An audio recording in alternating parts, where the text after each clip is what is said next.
नमो ब्रह्मण्यदेवाय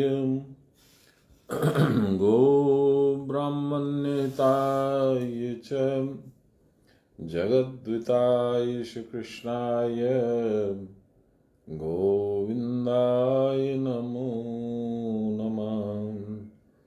मूकं करोति वाचालं पंगुं लंघयति गिरिं यत्कृपातमहं वन्दे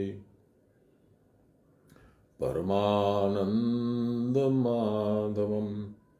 नमो श्री ब्रह्म विद्यायां योगशास्त्रे नमः। श्री गुरुचरण कमलेभ्यो नमः। श्री कृष्णाय नमः।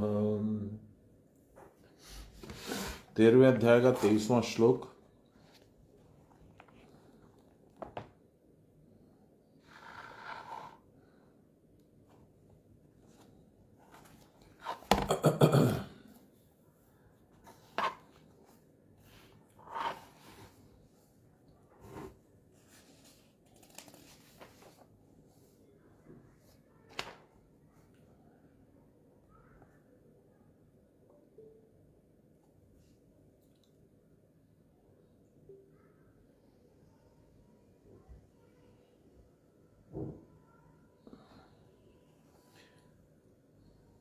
फिर से बोलता हूं, 13वें अध्याय का 23वां श्लोक।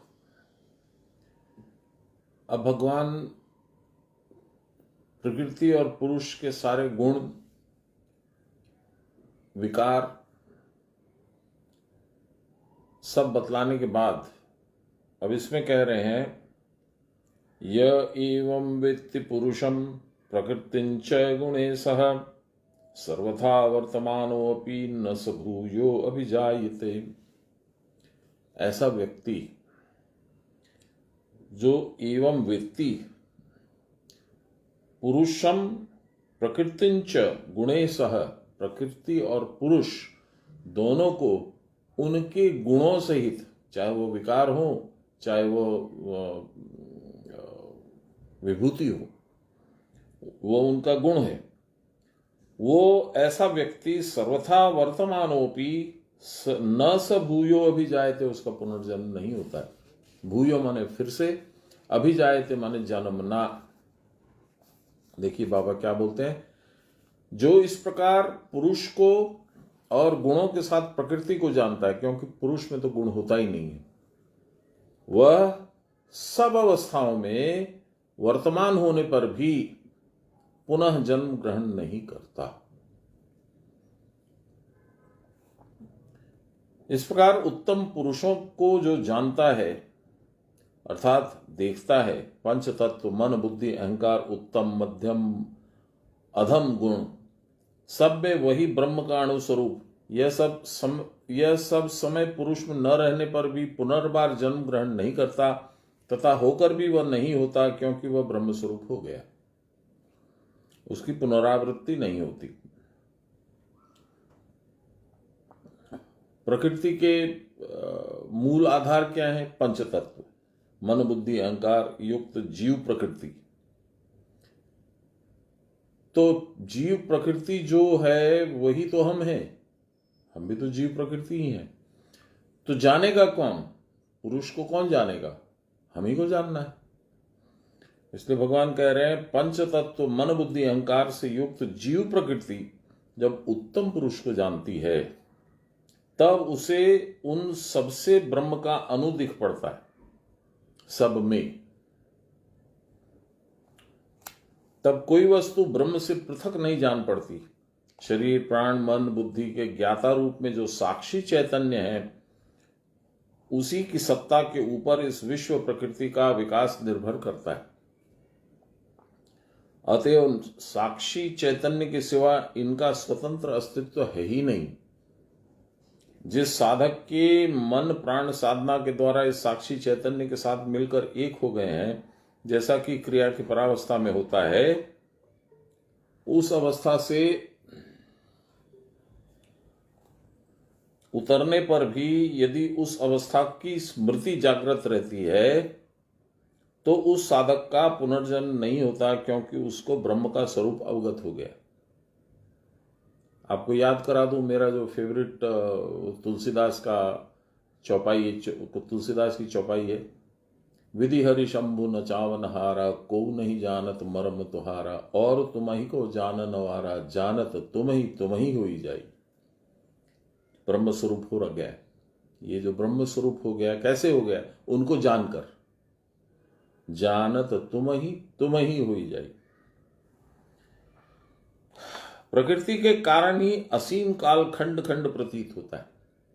काल में कोई खंडन नहीं है, एक धार है, और जो इसके ऊपर हैं, जो दूर से इसको देख रहे हैं, देवादि लोग, उनको ये खंड खंड नहीं प्रतीत होता है।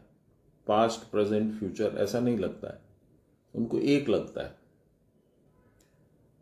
तो कहते हैं प्रकृति के कारण, चूंकि हम लोग प्रकृति में हैं, इसीलिए हम लोगों को इसका खंड खंड प्रतीत होता है। पास्ट, प्रेजेंट, फ्यूचर, भूत, वर्तमान, भविष्य। और काल के खंडत्व के कारण सब वस्तुओं का परिवर्तन देखा जाता है, परंतु क्रिया करके जिसको क्रिया की परावस्था का अनुभव हो गया है, या जिसको यह अवस्था क्रमशः दीर्घ होती जाती है, उस साधक की बाहरी वस्तुओं से संसक्ति लुप्त होकर शिशु जैसी अवस्था हो जाती है। कभी हंसना, कभी रोना, और क्षण में ही उन सब का नाम मात्र भी स्मरण न रहना।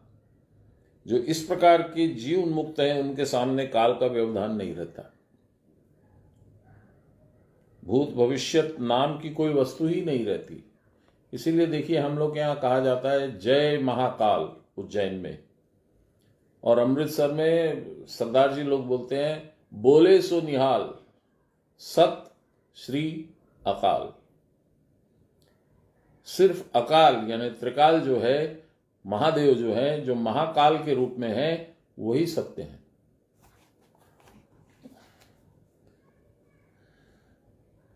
तब उनके सामने सब कुछ वर्तमान सदृश हो जाता है। जिसके सामने काल सदा ही वर्तमान रहता है, अर्थात अखंड है, वह फिर भूत भविष्य की कल्पना नहीं करता। पास्ट प्रेजेंट उसके लिए कुछ मीनिंग नहीं रखता है। काल के द्वारा ही कर्मों का सुख दुख आदि फल उत्पन्न होता है। जिसके सामने काल सदा वर्तमान रूप में अवस्थित रहता है, उसको फिर सुख दुख का भोग नहीं है। एक विचार से अन्य विचार में आने के लिए ही काल ज्ञान की आवश्यकता होती है। जिसकी चित्त वृत्ति में कोई स्पंदन नहीं है, उसके कर्म किस प्रकार होंगे? अतएव कर्म के फलस्वरूप सुख दुखादि भोग के लिए उसका पुनर्जन्म होना संभव नहीं। शरीर के भीतर कुटस्थ है, उसके परे उत्तम पुरुष है। देखिए, शरीर कुटस्थ, इसके अंदर आप प्रवेश कीजिए, काफी दूर में अंदर में उत्तम पुरुष का दर्शन होता है।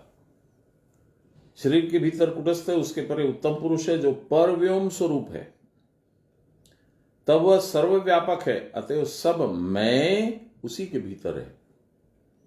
मैं के ज्ञान के द्वारा ही विषय का अनुभव होता है। जब मैं ही नहीं रहता, तब कोई विषय भी नहीं रहता, तब सब एक ब्रह्म हो जाता है।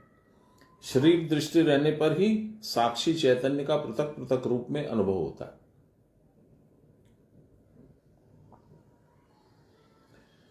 आत्मा का सर्वव्यापकत्व समझ लेने पर वह एक ही सबके भीतर अनुभूत होता है। प्रवर्तक साधक को जो सर्व रूप में प्रतीत होता है, क्रिया की परावस्था में वही सर्व एक में मिलकर एक हो जाता है। पहले विश्व का विराटत्व अणुत्व में परिणत होता है। अब इसको थोड़ा सा समझाने की आवश्यकता है, समझने की आवश्यकता है। विश्व का विराटत्व एक अणु में होकर अणुत्व हो जाता है, छोटा हो जाता है। बाबा बहुत बोलते थे, कई बार बोलते थे, अणुरणयान महतो महियान गुरुर गुरुयान, ये भगवान है।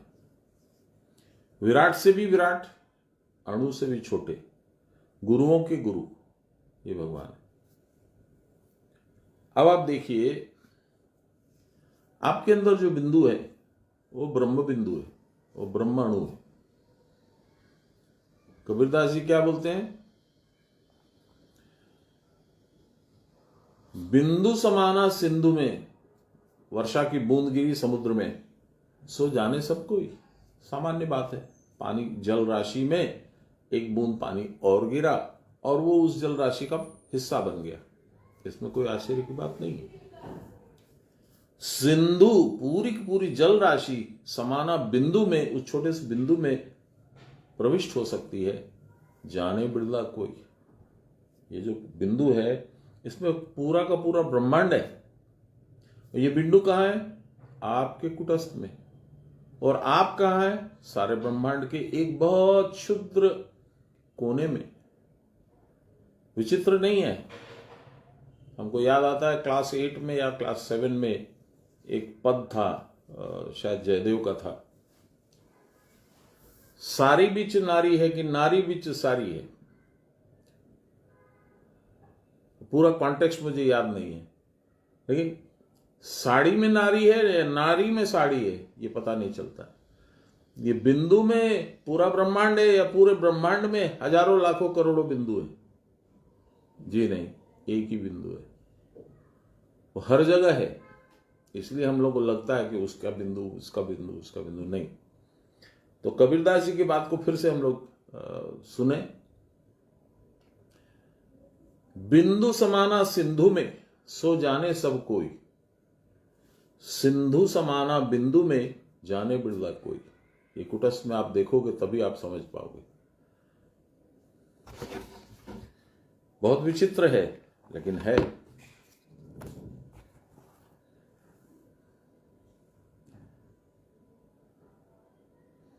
प्रवर्तक साधक को जो सर्वरूप में प्रतीत होता है, क्रिया की परावस्था में वही सर्व, सारा ब्रह्मांड एक से मिलकर एक हो जाता है। पहले विश्व का विराटत्व, महतोमहियान, अणुत्व में परिवर्तित होता है। अणुत्व, अणुरणयान जो बाबा बोलते थे, और अणु क्षीण होते होते शून्य में परिणत हो जाता है, जीरो। जो लोग कुटस्थ के भीतर ब्रह्म अणु बिंदु रूप में देखते हैं वे ही योगी हैं। देखिए आ गया। समस्त वस्तुएं संहत होकर बिंदु रूप बन जाती हैं। यही बिंदु अनंत वस्तुओं के रूप में प्रकाशित होता है। इसको जो प्रत्यक्ष करते हैं वही स्वस्वरूप में अवस्थान करते हैं। प्रथम अवस्था वाला साधक जो है उसका बिंदु स्थिर नहीं रहता है, आता है फिर चला जाता है, फिर हिलता डुलता है फिर चला जाता है, फिर आता है फिर हिलता डुलता चला जाता है। बाबा बराबर होते हैं, ओरे बिंदु स्थिर कर रे, साधन करके बिंदु स्थिर करो, फिर बिंदु में प्रवेश करने की स्थिति आएगी, फिर बहुत सुंदर सुंदर अवस्थाएं आएगी।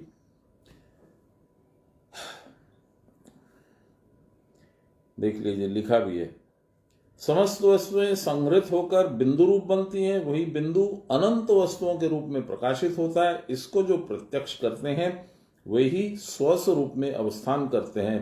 तब उनके जन्म जन्मांतर के संचित कर्म समष्टि अर्थात प्रारब्ध समूल विध्वंस हो जाता है।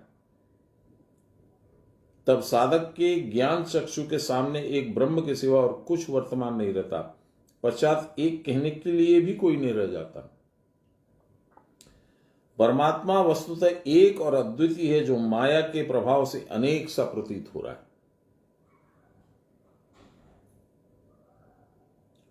जब देहबोध निरुद्ध हो जाता है, देहबोध समाप्त जब हो जाता है, तो माया भी माई के भीतर संप्रविष्ट हो जाती है, वो भगवान के अंदर लोप हो जाती है माया। तब एक आत्मा ही वर्तमान रहता है।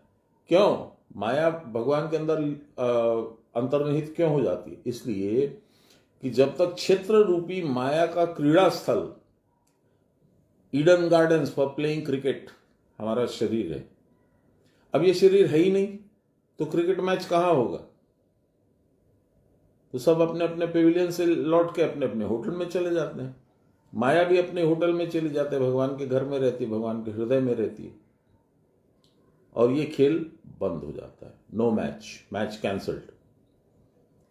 कैसे बोला? देखिए फिर से सुनिए इसको, जो सुंदर बात है। पश्चात एक कहने को भी कोई नहीं रह जाता। परमात्मा वस्तुतः एक और अद्वितीय है, जो माया के प्रभाव से अनेक दिखते हैं। जब देहबोध निरुद्ध हो जाता है, ईडन गार्डन्स इज गॉन, नहीं है, गेट बंद है, उसमें ताला लगा हुआ है। तो माया भी माई के भीतर संप्रविष्ट हो जाती है, भगवान में लीन हो जाती है, तब एक आत्मा ही वर्तमान रहता है। श्रीमद् भागवत में लिखा है, इदं तु विश्वम भगवान निवेतरो यतो जगत स्थान निरोध संभवा। जिस ईश्वर से इस जगत की सृष्टि, स्थिति और लय है, वह ईश्वर तथा यह विश्व और जो जीव रूप में प्रतिमान हो रहा है, सभी भगवान है, अर्थात सभी ब्रह्ममय है। माया से सब अलग अलग अलग अलग दिखते हैं।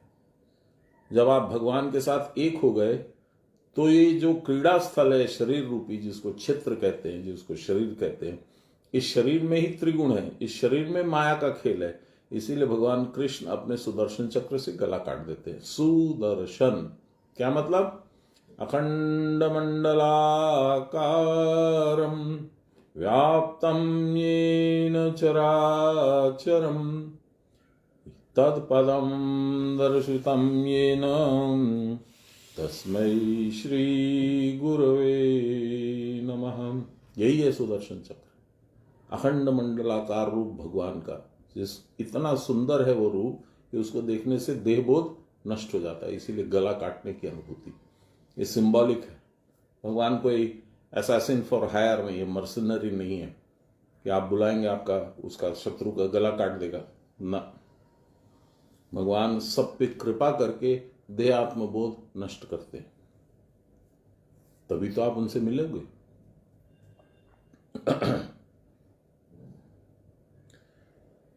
24 नंबर श्लोक।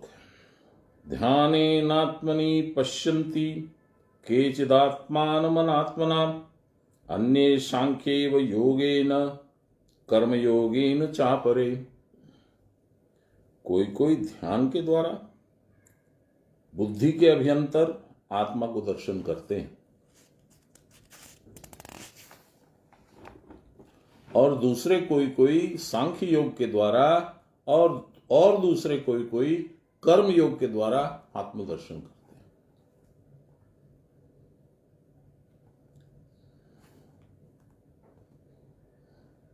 इस प्रकार आत्मज्ञान के साधन के विषय में जो नाना विकल्प हैं, उनको 2 श्लोकों में भगवान बतला रहे हैं।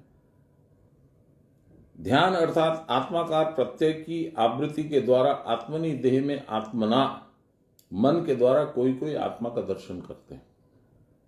दूसरे कोई कोई सांख्य अर्थात प्रकृति पुरुष के वैलक्षण यानी भेद की आलोचना के द्वारा तथा अष्टांग योग के द्वारा आत्मा का दर्शन करते हैं। अष्टांग योग आप लोगों को सबको मालूम है, यम नियम आसन प्राणायाम, प्रत्याहार धारणा ध्यान समाधि, 4 और 4 8। और कोई कोई कर्म योग के द्वारा आत्मा का दर्शन करते हैं। यहां पश्यंती का इस क्रिया का सर्वत्र अनुषंग जानना चाहिए। पश्यंती माने आंख से ही नहीं, अनुभव। इन ध्यानादिकों का यथा योग्य कर्म समुच्चय होने पर भी निष्ठा का विभिन्न अभिप्राय दिखाने के लिए ये पृथक पृथक भाव कथित हुए। ये जाके अंत में सब में एक ही है, क्योंकि सांख्य योग में क्या करोगे? ध्यान लगा के भगवान को देखोगे। तो ध्यान लगाने की जो प्रक्रिया है वो कर्म योग है। आप क्रिया करोगे तब ध्यान लगेगा, नहीं तो लगेगा ही नहीं।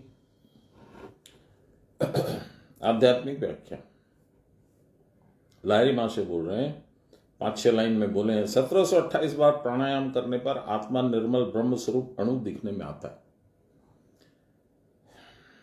कोई असंख्य प्राणायाम करते करते अपने आप आत्मा को देख लेता है। दूसरे लोग सबसे रहित होकर आसक्ति पूर्वक किसी और मन न लगाकर केवल आत्मा में रहकर आत्मा को अपने आप देखते हैं।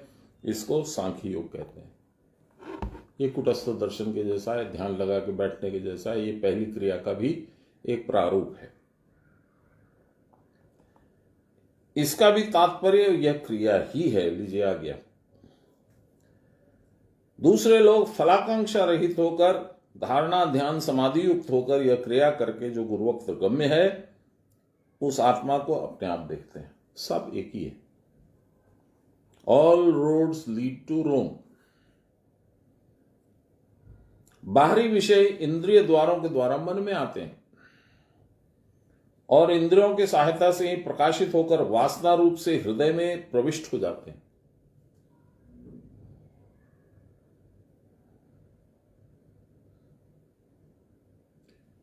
बड़ी बड़ी अधेड़ उम्र की औरतें, लड़कियां तो बोलना गलत होगा, अमिताभ बच्चन अमिताभ बच्चन अमिताभ बच्चन, कोई उनसे थोड़ी छोटी उम्र की लड़कियां शाहरुख खान शाहरुख खान, ये क्या पागलपन है।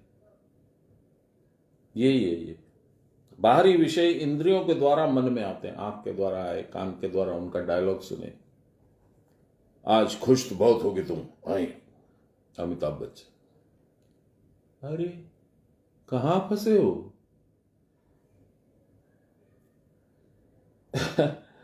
तो कह रहे हैं बाहरी विषय इंद्रिय द्वारों के द्वारा मन में आते हैं और इंद्रियों की सहायता से ही प्रकाशित होकर वासना रूप से हमारे हृदय में प्रवेश हो जाते हैं। जब तक यह भाव है तभी तक संसार है। प्राणधारा स्पंदित होकर मन रूप में इस सारे संकल्प विकल्प की तरंगों को उठाती है। मां प्रणाम देवेंद्र।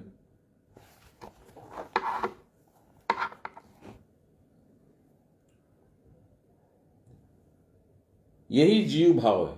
जब तक बाहर झांकोगे तब तक जीव भाव है। वो एक परसों चौथे रोज कबीर कैफे बोल करके, संडे के दिन ना सैटरडे के दिन था, तो वहां पर उनको ट्यूनिंग फ्यूनिंग सेटिंग फिटिंग करने में टाइम लग रहा था। तो मेरे साथ कुछ लोग जो गए हुए थे उन्होंने कहा आपको थोड़ा कबीर का मालूम है तो कुछ सुनाइए। तो मैंने सुनाया था एक छोटा सा गाना जो आप लोगों को सबको मालूम है, मैं कई बार गाता हूं। गोविंदो गायो नहीं तूने, क्या है कमायो बावरा, गोविंदो गायो नहीं। भगवान का नाम तो लिया ही नहीं, तो तूने जो करोड़ों अरबों की संपत्ति भी अर्जित कर ली, उसका मूल क्या है? गंगा नायो गोमती तेरे तू तम, खूब चढ़ो गिरी नार रे। हम लोग सामाचरण संघ का एक ग्रुप गया था, गुजरात घूमे थे, द्वारका गए थे, सोमनाथ गए थे। तो हम लोग गिरनार पर्वत की तलहटी में जाके एक धर्मशाला में ठहरे थे। वो है उसमें जूनागढ़ में। गिरनार जो है उसकी शेप ऐसी है कि ऐसा लगता है मनुष्य सोया हुआ है और उस पे हजारों मंदिर हैं। तो पुराने जमाने में ये मान्यता था कि जो ऊपर चढ़ करके सारे मंदिरों में दर्शन कर लेता है उसका पाप धुल जाता है।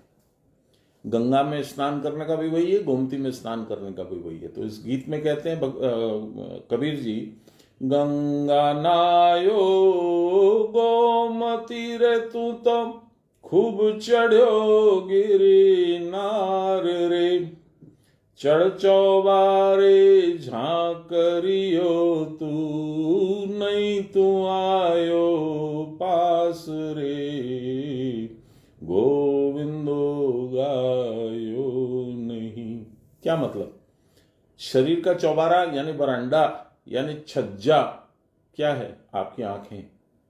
इसमें जब आप आ जाते हैं यानी प्राण सहित इसमें आपकी बुद्धि जब प्रविष्ट हो जाती है तब आप संसार को देखते हो।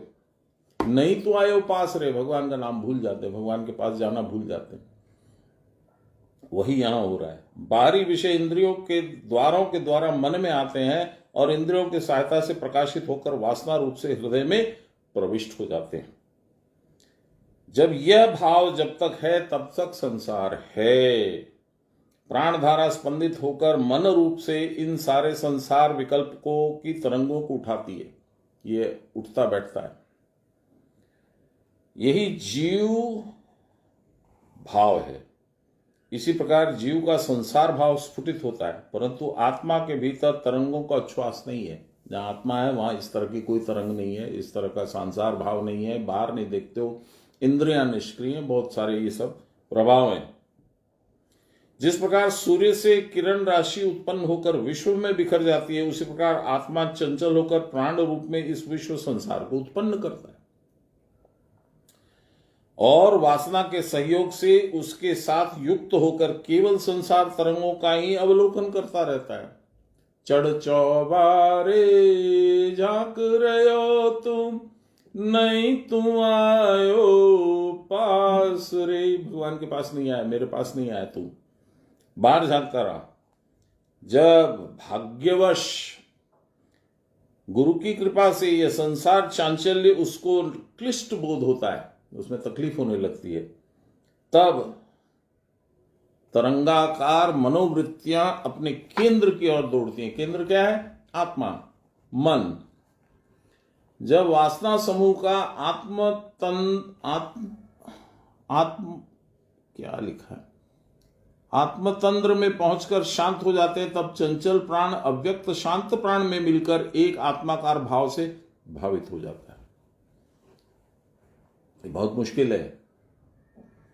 ये सिर्फ और सिर्फ गुरु की कृपा से ही संभव है। कोई सोच लेगा कि मैं बहुत बड़ा साधक हूं, मैं कर लूंगा, नहीं होगा। ततः परब्रह्म परम बृहंतम यथा निकायम सर्वभूतेषु गूढ़म विश्वस्यैकं परिवेष्टितारम ईश तम ज्ञात्वा मृता भवन्ति। श्वेताश्वर उपनिषद। जगत आत्मा के साथ संबंध युक्त है।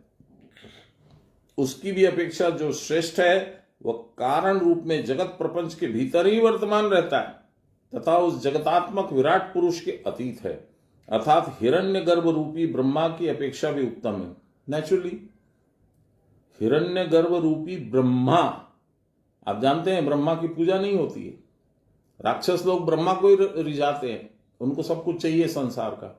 एक मंदिर है सिर्फ पुष्कर में, ब्रह्मा की पूजा नहीं है, सर्वत्र वर्जयित। तो हिरण्यगर्भ रूपी ब्रह्मा, जहां से सारी चीजों का निर्माण होता है, हाँ कहां चला गया, उसकी अपेक्षा भी उत्तम है तथा व्यापक होने के कारण बृहत है, बड़ा है। वह यथानिकाय अर्थात भिन्न भिन्न शरीर के अनुसार सर्वभूतों में गूढ़ है, अर्थात प्रच्छन्न भाव से विद्यमान है तथा समस्त जगत का परिवेष्टता भी है, अर्थात समस्त जगत को अंतर्भुक्त करने के स्वस्वरूप में जगत को व्याप्त कर अवस्थित है। उस परमेश्वर को अवगत होकर जीवगण अमृत को प्राप्त होते हैं, अर्थात मुक्त होते हैं। बाबा ने तो एक पैरा में समझा दिया। इसको करने में कई जन्म निकल सकते हैं लोगों के। कोई बहुत भाग्यवान होगा तो एक जन्म में हो जाएगा। क्या करना है? बहुत सिंपल है। एक लाइन में यदि मैं बोलूं तो बाहर से दृष्टि हटा करके अंतर्मुखी हो जाओ। बोल तो मैंने दिया, मेरी हो गई क्या? नहीं हुई। तो फिर मैं बोलने का अधिकारी कैसे हूं? इसको बोलना बड़ा आसान है, इसका होना अत्यंत कठिन है। क्यों? क्योंकि आपको याद है वो एक श्लोक जो मैं बराबर बोलता हूं, परांचिखानी व्यतृणत स्वयंभो तस्मात् परांग पश्यन्ति न अंतरात्मना। क्योंकि भगवान ने सारी इंद्रियों को बहिर्मुख करके निर्माण किया है, इसलिए मनुष्य या जीव या प्राणधारी बाहर देखता है, अंदर में विराजमान आत्मा को नहीं देख पाता।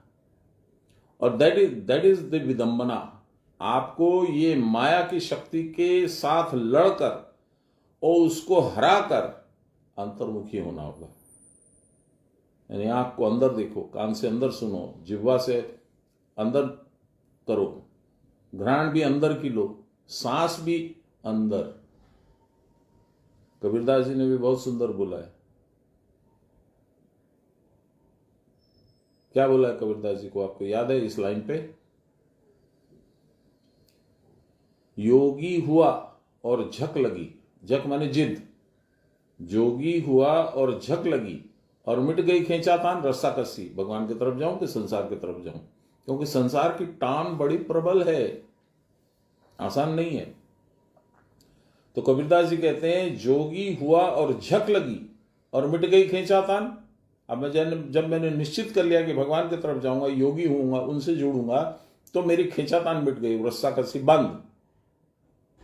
उलट समाना आप में तो हो गया ब्रह्म समान। सारी चीजों को यदि तुम उलट पाओगे, दृष्टि, सुनने की शक्ति, घ्राण, जिह्वा, तो इंद्रियां तुम्हारी उलट जाएंगी। तो वही सब द्रौपदी के 5 दिव्य जो बेटे थे वो बन जाएंगे। दिव्य शब्द, स्पर्श, रूप, रस, गंध सबके साथ में दिव्य लग जाएगा, तो हो गया ब्रह्म समान।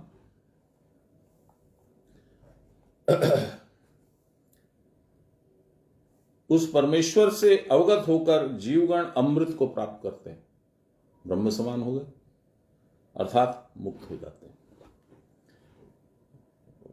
पंडित भीमसेन जोशी ने बड़ा सुंदर इस पे भजन लिखा है, मेरा फेवरेट है।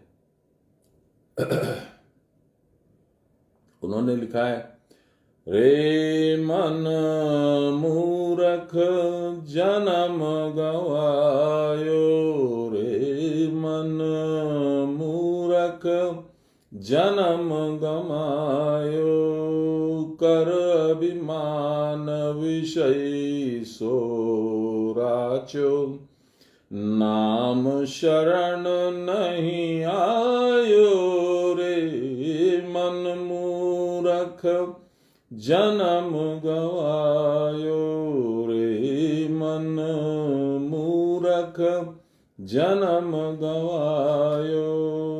देखिए क्या शब्द कितने सुंदर है, ये सूरदास जी की रचना है। रे मन मूरख जन्म गवायो, कर अभिमान माने देहबोध को लेकर, विषय सो राच्यो, विषय से तुमने निर्माण किया, किस चीज का?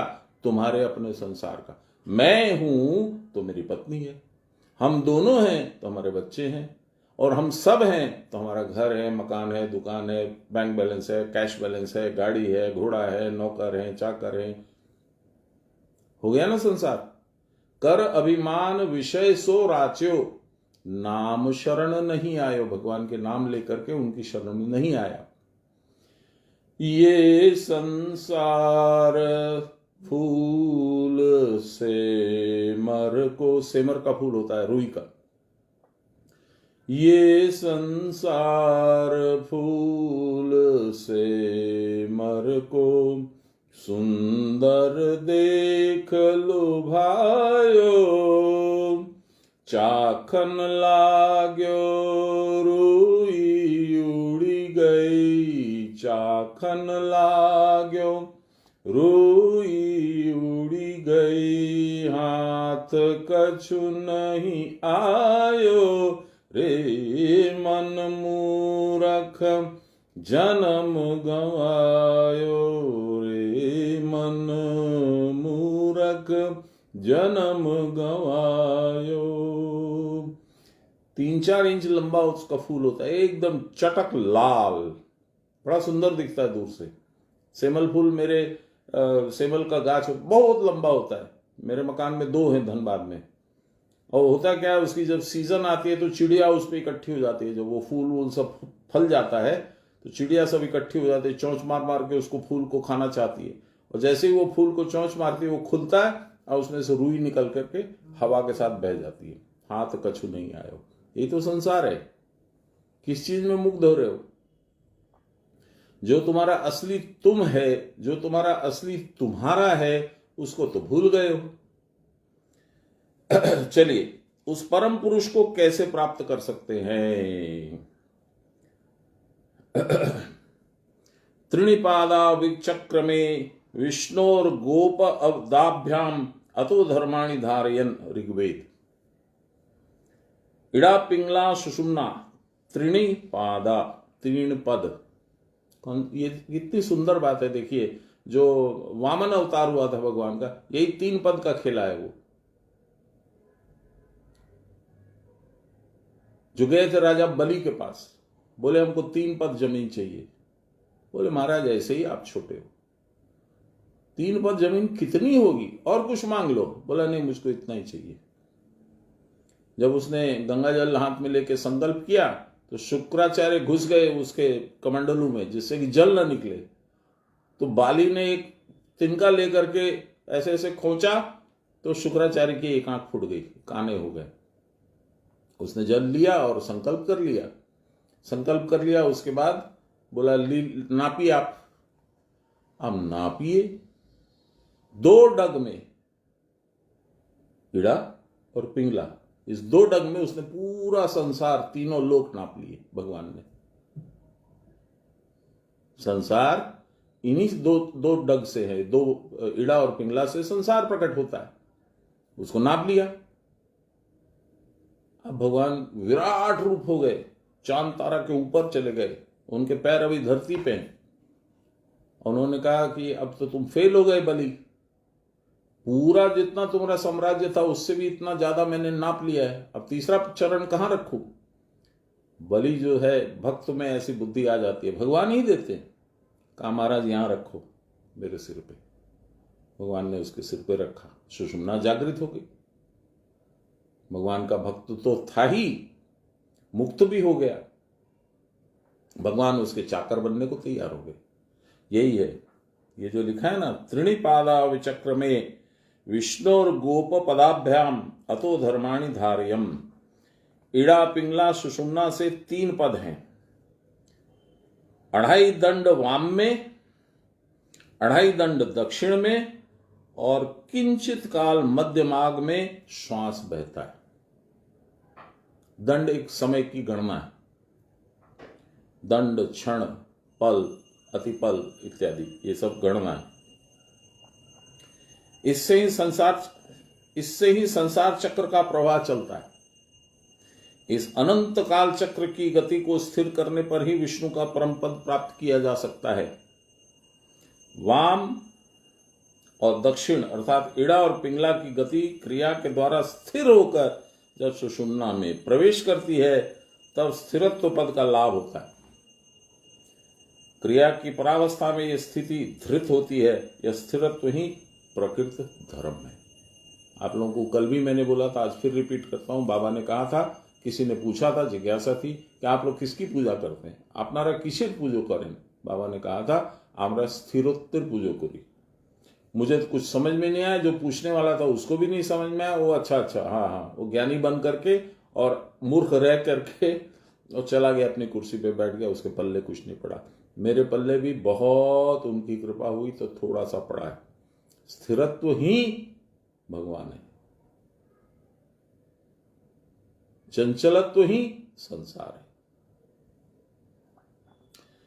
यह स्थिरत्व ही प्रकृत धर्म है। इस स्थिरता के द्वारा ही निवृत्ति पद प्राप्त किया जाता है। पहले क्रिया करते करते जितना ही मन स्थिर होता है उतना ही पाप का क्षय होता है।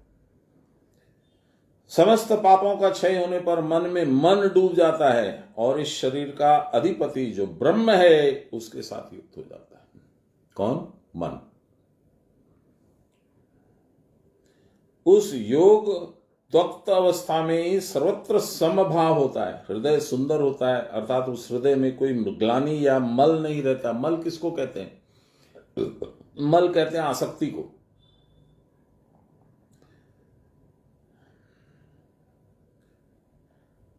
और आनंद का अनुभव होने लगता है। तब साधक किसी दूसरे आश्रय की अपेक्षा नहीं रखता है। प्रधानमंत्री से मिलेंगे, उनसे ये मदद मांगे, मुख्यमंत्री से मिलेंगे, उनसे ये मदद मांगेंगे, ये सब आश्रय नहीं होता है। तब उस वक्त एक ही आश्रय होता है, जानी भगवान की करे, देखो भगवान की करे। वह राम भरोसे हो जाता है। लीजिए, मैंने जो बोला वही बात आ गई। वो राम भरोसे हो जाता है, अर्थात ब्रह्म के प्रति उसे पूर्ण निर्भरता आ जाती है। राम किया सो ही हुआ, राम करे सो होई, काहे कल्पे कोई। यह अवस्था ही क्रिया की परावस्था है। यही विष्णु का परम पद है। श्वास जब मस्तक में चढ़कर स्थित हो जाता है तब योगी सदा परम पद को देख पाता है। वायु के स्थिर गति के साथ माया रहित होकर साधक तत्वातीत ब्रह्म भाव में रहता है। यही क्रिया की परावस्था है। परम पद है या ब्रह्म पद है। ब्रह्म तब सूक्ष्म अणुरूप में सर्वव्यापक हो जाता है। उसकी कोई उपलब्धि नहीं होती, तथापि उसमें मन के लीन होने पर साधक सर्वव्यापी ब्रह्म स्वरूप में वर्तमान रहता है। साधक किसमें लीन हुआ? अणु में। वो अणु कहाँ है? समस्त ब्रह्मांड व्यापी है। कोई ब्रह्मांड में ऐसी जगह नहीं है जहां वो अणु नहीं है, ब्रह्माणु। इसीलिए भगवान को वसुदेव भी बोलते हैं। वसुदेव का मतलब होता है सर्वत्र अनुप्रविष्ट। और गीता में एक श्लोक भी है जहां भगवान खुद बोलते हैं, यो माम पश्यति सर्वत्र, जो मुझे सब जगह देख पाता है, सर्वंच मयि पश्यति, सबके अंदर जो मुझे देख पाता है, तेषामहम न प्रणश्यति, मैं उसको नष्ट नहीं होने देता हूं, क्योंकि उसका पुनर्जन्म होगा तो वो नष्ट हो गया, मृत्यु होगी, मृत्यु जन्म होगा, फिर मृत्यु होगी तो वो नष्ट हो गया। सच न में प्रणश्यति, वह मुझे भी नष्ट नहीं होने देता, उसके हृदय में मेरी ध्रुवा स्मृति रहती है, मैं ही उसके लिए सब कुछ हूं, बाकी कुछ नहीं है, इसलिए मैं भी प्रणष्ट नहीं होता। यो माम पश्यति सर्वत्र, सब जगह जो मुझे देखता है, सर्वंच मयि पश्यति, सबके अंदर भी मुझे ही देखता है। उसकी कोई उपलब्धि नहीं होती, उस अणु को ऐसे बाहर से साधारण रूप से आप कहां देख पाओगे, तथापि उसमें मन के लीन होने पर, यानी उसके अंदर प्रविष्ट होने पर साधक सर्वव्यापी ब्रह्म स्वरूप में स्वयं वर्तमान रहता है। 1728 बार प्राणायाम करने पर जो ध्यानावस्था आती है, उसमें निर्मल ब्रह्माणु की समय समय पर उपलब्धि होती है। वह ब्रह्माणु ही हमारा निज स्वरूप है। समझ गए आप? इसका अनुभव करके साधक कृतकृत्य हो जाता है। तब प्राण का बाहरी स्पंदन न होने के कारण मन प्राण में विलीन होकर परम शांतिमय भाव में अवस्थान करता है।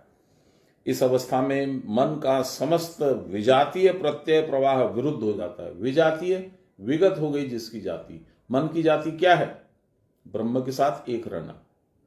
विजाति क्या हो गया? ब्रह्म को छोड़कर बाकी चीजों के साथ एक हो जाना, संसार के साथ। इसलिए कहा मन प्राण में विलीन होकर परम शांतिमय भाव में अवस्थान करता है।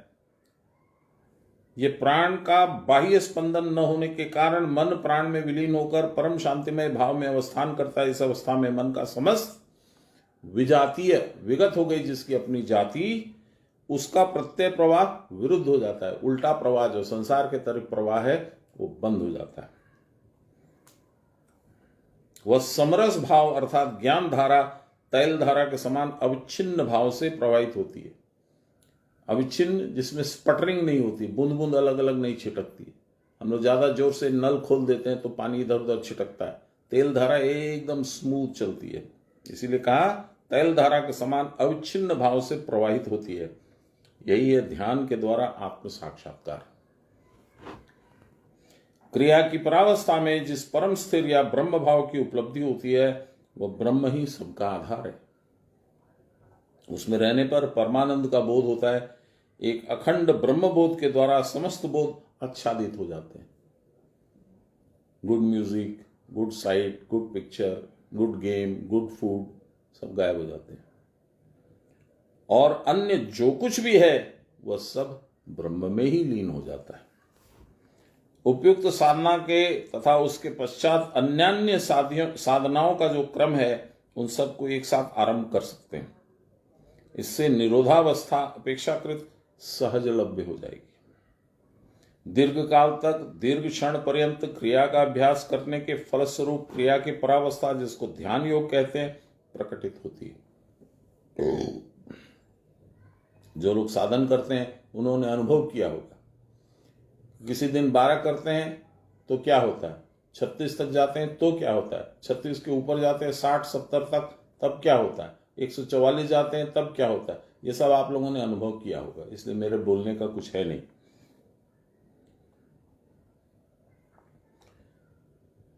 दीर्घ काल तक, इसलिए बाबा कहते हैं दीर्घ काल तक, दीर्घ क्षण पर्यंत क्रिया का अभ्यास करने के फलस्वरूप क्रिया की परावस्था, जिसको ध्यान योग कहते हैं, प्रकटित होती है। साधना का अंग है सांख्य योग और क्रिया योग। क्रिया योग के अनेक अंग हैं, उनमें जप के साथ प्राणायाम ही सर्वप्रधान है। प्राणायाम की क्रिया करते करते मन का बहिर्विचरण कम हो जाता है, चित्त एकाग्र होता है, यही धारणा है। पश्चात चित्त विशेष रूप से अंतर्मुखी होकर निरोध की ओर अग्रसर होता है। अंतर्मुखी अभी बताया, बहिर्मुखी यानी संसार, संसार को घाटने वाला, और अंतर्मुखी यानी ब्रह्म को खोजने वाला।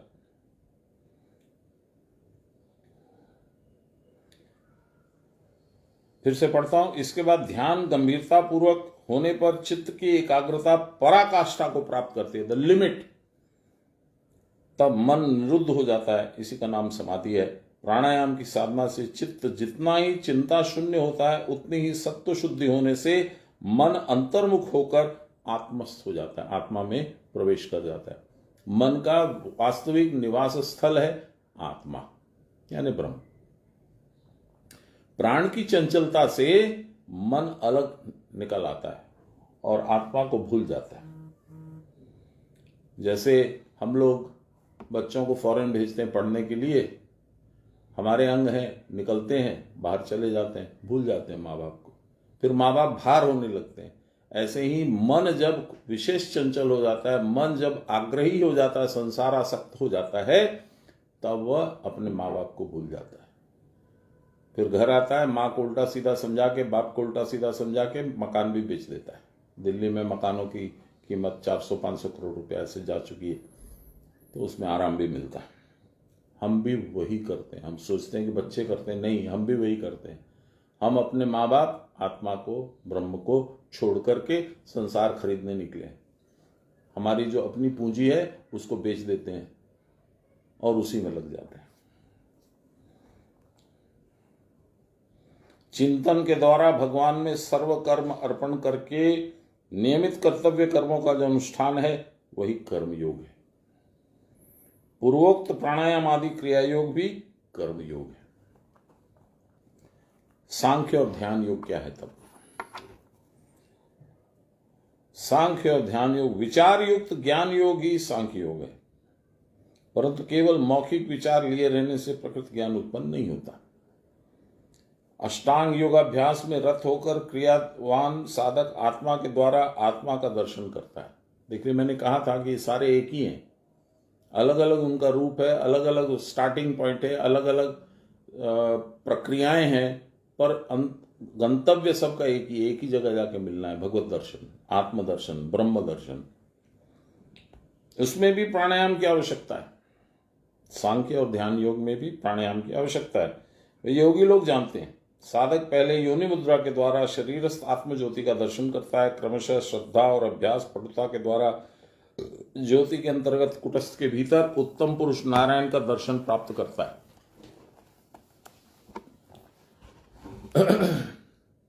यही है अपने आप को देखना। तब मन की अन्य वस्तुओं में कोई आसक्ति नहीं रहती। आप लोगों को ध्यान होगा, मैंने वो रविन्द्रनाथ टैगोर की रचना मेरे गुरु भाई जोगिंदा ने सुनाया था, बड़ा सुंदर है।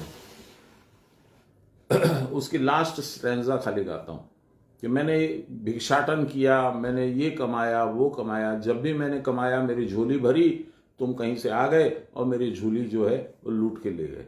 फिर मैं भिक्षाटन किया, द्वारे द्वारे गिए, पौथे पौथे हिटे, मैंने जमा किया संसार का भिक्षा। लास्ट पैरा है, ओ गो महाराजा बड़ो भय भय, एलो से एलो तुम्हारी आलोय। हे भगवान, हे गुरु महाराज, बहुत मुश्किल से, बहुत कष्ट से, ये मेरी जीवन की कहानी है, मैंने ऐसा ही किया। नहीं गया मैं तिवारी बाबा से मिलने का, इतना बार मौका लगा, कोई प्रभाव नहीं पड़ा। बाबा से इतनी साल तक मिला, कोई प्रभाव नहीं पड़ा। भय पाते हुए, कोई रास्ता न देखते हुए अंत में गया जब उनके पास, ओ महाराज बड़ो भय भय, एलो से तुम्हारी आलोय। तुम्हारा जो मंदिर है उसमें मैं पहुंचा। एलो से एलो तुम्हारी आलोय, ओदिको आसने एरे डेके लोय, निजो माला दिए भरिले, एरे भिखारी बानाए, की रंग तुमी कोरिले रे भिखारी साजाए की रंग तुमी कोरिले हासिते आकाश भरिले एरे भिखारी साजाए की रंग तुमी कोरिले। लास्ट में जब मैं महाराज के दरबार में पहुंचा, उनके चरण स्पर्श करने की अनुमति मिली, उनका करुणामय हाथ मेरे सिर पे पड़ा, जीवन बदल गया। ऐसा लगा जैसे अब संसार में मेरे समान कौन है। ये है गुरु की महिमा, यही है गुरु की कृपा। ये पूर्ण रूप में मुझे मिली और मैं बिल्कुल भी किसी तरह से भी इसको आपके साथ बांटने में कोई कमी नहीं रखूंगा, क्योंकि ये ऐसी धारा है, ऐसा अमृत है, जितना सुनोगे उतना आनंद आएगा। क्या किया उन्होंने बुलाया, आजा आजा आजा, मैं तो तेरे लिए इतने साल से वेट कर रहा हूं, मैं तो देख रहा हूं कब आएगा कब आएगा। आया तू, चला, ए चल मैं घर सकता हूं, यहां पे बैठ, मेरे आसन पे बैठ जा। और अपनी माला उतार के मेरे गले में डाल दी। अब तू मेरा हो गया, अब तू कहीं नहीं जा सकता।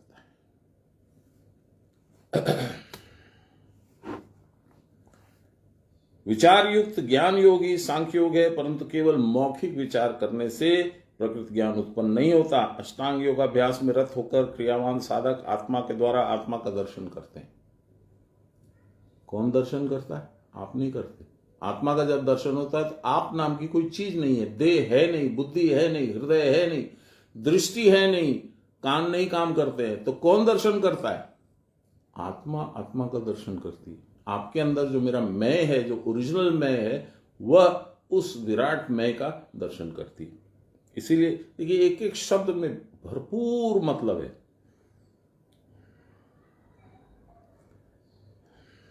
साधक आत्मा के द्वारा आत्मा का दर्शन करते हैं, इसमें ही प्राणायाम की आवश्यकता है, ये योगी लोग जानते हैं। साधक पहले योनि मुद्रा के द्वारा शरीरस्थ आत्मज्योति का दर्शन करता है, क्रमशः श्रद्धा और अभ्यास पटुता के द्वारा ज्योति के अंतर्गत कुटस्थ के भीतर उत्तम पुरुष नारायण का दर्शन प्राप्त करता है। यही है अपने आप को आप देखना। तब मन की अन्य वस्तुओं में कोई आसक्ति नहीं रहती। योगी केवल आत्मक्रिया के द्वारा आत्मस्थिति प्राप्त कर अपने आप में डूबे रहते हैं। यह भी प्राणायाम का ही फल है। इसलिए सांख्य योग हो, ध्यान योग हो, कर्म योग हो, सब में प्राणायाम ही महत्वपूर्ण क्रिया है। अधिक प्राणायाम करने पर साधक आत्मज्योति का नित्य दर्शन कर सकता है। 24 नंबर श्लोक खत्म हो गया। 25 नंबर श्लोक देखते हैं, क्या बोलते हैं भगवान। अन्ये त्वमेवं जानन्तः श्रुत्वान्यन्येव उपासते ते अपि चातिरतरन्त्येव मृत्युम श्रुतिपरायणाम। दूसरे कोई जो सांख्य योग नहीं, कर्म योग नहीं, ध्यान योग नहीं करते हैं, वैसे कुछ दूसरे लोग पूर्वोक्त उपायों में किसी के द्वारा आत्मा का स्वरूप जानने में समर्थ न होकर, उनको नहीं मालूम है, दूसरों से सुनकर उपासना करते हैं। तुम ऐसे करो ना, अच्छा होगा। रोज एक हनुमान चालीसा करो, अच्छा होगा। ये माला फेरो, इसमें ये जप करो, होगा। आचार्यों के उपदेश वाक्य ही जिनके मोक्ष मार्ग पर चलने के साधन है, और उनको मालूम नहीं है बेचारों को। गुरु का सानिध्य मिला नहीं है, गुरु की कृपा मिली नहीं है, तो उनको मालूम नहीं है ध्यान योग कैसे करें, कर्म योग कैसे करें। आज भी जिनको मिल भी गया है, वो क्या पूरी तरह से समझते हैं, इसका महत्व जानते हैं? नहीं जानते। और ये एक बहुत बड़ी विडंबना है। और जो बाहर के लोग हैं, जिन्होंने क्रिया ली ही नहीं है, उनको तो कहां से पता चलेगा बेचारों को। जिनको है मालूम, वो भी नहीं करते हैं। वे भी मृत्यु अतितरांति, मृत्यु का अतिक्रमण कर जाते हैं। यदि आपने नियम बना लिया भगवान को पाने के लिए, कैसा भी एक प्रयास नियमित रूप से किया, तो अंत में मोक्ष तो मिलना है। ये सब सुनकर, अर्थात उपयुक्त सब कर्मों को सुनकर किसी एक को मन में स्थिर कर लेते हैं, वे भी कुछ न कुछ पाकर केवल ओंकार ध्वनि सुनकर पड़े रहते हैं, वे भी तर जाते हैं। अर्थात क्रिया करने पर जो स्थिति होती है उसका अनुभव उनको भी होता है। तीनों गुणों का साम्य होने पर क्रिया की परावस्था प्राप्त होती है। इसको समभाव कहते हैं। इसीलिए सम अधि, अधि माने बुद्धि, सम माने बैलेंस। यही तीनों गुणों का अतीत भाव है। तीन गुणों को पीछे छोड़ा है, आगे निकल गए। तब प्राण, अपान और व्यान की गति समान हो जाती है। इस साम्य में स्थित होने पर स्थिरत्व पद प्राप्त होता है। तीनों गुणों के अतीत होने पर समान वायु नाभि देश में स्थिर होकर जब हृदय पर्यंत स्थिर होती है तो हृदयस्थ ईश्वर में लीन होकर साधक सर्वज्ञ हो जाता है। इस अधिकार की प्राप्ति के लिए कठिन या असंभव है, इस अधिकार की प्राप्ति जिसके लिए कठिन या असंभव है, उसकी कुटस्थ में प्रतिष्ठा होने पर अनंत लोकों की प्राप्ति होती है। कुछ नहीं करना है, खाली कुटस्थ में प्रतिष्ठित होना है। कुटस्थ की गुफा में प्रवेश करना भी जिनके लिए संभव नहीं होता है, अलग अलग उपाय बता रहे, ये नहीं संभव है तो ये करो, ये नहीं संभव है तो ये करो। वह यदि केवल गुरूपदेश के अनुसार क्रिया करते चलता है तो वह अपने आप ओंकार ध्वनि सुनने लगता है। देखिए, ये कोई बच्चों को सुनाने वाली कहानी नहीं हम लोग पढ़ रहे हैं, ये भगवान के मुख से निसृत अमृतवाणी है, जिसको समझना साधारण मनुष्य के लिए संभव ही नहीं है। इसलिए लहरी महाशय जैसे दिव्य पुरुष, उन्होंने इसका मतलब बताया, और वो शॉर्ट में बताते तो उनको टाइम नहीं था। तब सान्याल बाबा ने इसको विस्तार से हम लोगों को समझाया। अब मानो तो ठीक है, नहीं मानो तो ठीक है। कहते हैं ना, मानो तो गंगा जल है, नहीं मानो तो बहता पानी। क्रिया की परावस्था प्राप्त योगी की जो अवस्था होती है, गुरु की कृपा से नाद जिसको व्यक्त हुआ है उसको भी वही व्यवस्था प्राप्त हो जाती है, जिसे विष्णु का परम पद कहते हैं। गुरु चाहेंगे तो ये संभव है। यह शब्द ब्रह्म का साधन अति सहज है। थोड़ा सा मन लगाकर क्रिया करने पर प्रणव ध्वनि सुन जाती है। उसमें जो मन लगाते हैं उनको भी नशा हो जाता है, अर्थात जगत विस्मृत हो जाता है। आज यहीं तक समाप्त करते हैं, 25 नंबर श्लोक तक। 26 से कल हम लोग प्रारंभ करेंगे वापस। नमो ब्रह्मण्य देवाय गो ब्रह्मण्य हिताय च जगद्विताय श्री कृष्णाय गोविंदाय नमो नमः। ब्रह्मार्पणं ब्रह्म हविर्ब्रह्माग्नो ब्रह्मणाहुतं ब्रह्मैव तेन गन्तव्यं ब्रह्म कर्म स्वमादिनां। नमो श्री ब्रह्म विद्यां योगशास्त्रे नमः। श्री गुरुचरण कमलेभ्यो नमः। श्री कृष्णाय नमः। श्री कृष्ण गोविंद हरे मुरारे, हे राम नारायण वासुदेव।